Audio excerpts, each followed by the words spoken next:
When I was 9, my little penis is growing, It started more growing and growing. When I was by 16, it was by 8 inches. When I was 20, that was by 12 inches. Well, when I was by 25, it was by 12 inches. I moved to USA and start growing too, till now. And it's by 20 inches now. Welcome to my house. What would you say to people who think that it's not real? No, sometimes when the people ask me if it's not real, I ask them if they want to see it. If they want to see it, Can you show us your penis? This is all I can show you. Yeah.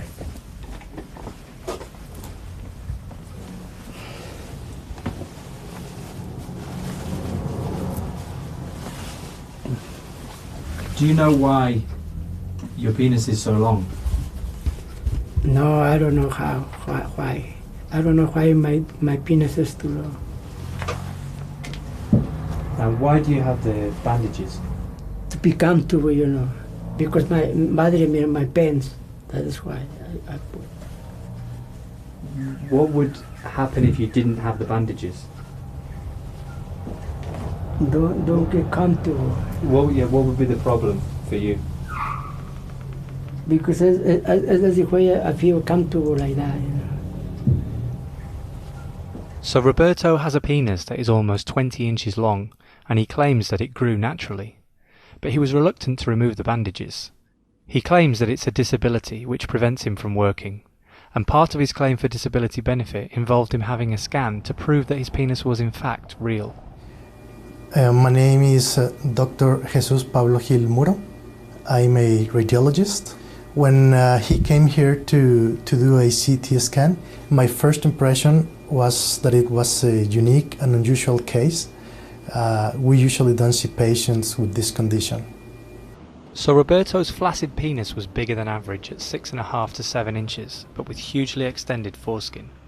Could this have happened naturally, as Roberto had claimed? He told about this to his psychiatrist, that he began with this enlargement since he was a teenager, wrapping some bands around his penis with some weights and trying to stretch it, that he was obsessed with the penis length. So. Do you know why he was doing this? No, I don't know why he was doing this. With the doctor's revelations about the length of Roberto's foreskin and the fact that he had admitted to doing it to himself to a psychiatrist, I had to confront Roberto about both of these things. So you say that the penis grew naturally? Yeah, naturally, yeah. What the doctor said was that you have been making this... That thing bigger, that's not true. He said and that... Nothing make the penis bigger. So what they also said that it's not the glands of the penis, it's the skin around the penis, which has been stretched. Yeah, the skin, yeah. It's not the penis, the penis is over here, the head of the penis. And I got extra meat to grow up by itself. So you think the doctors were not telling us the truth? No, I didn't know about it.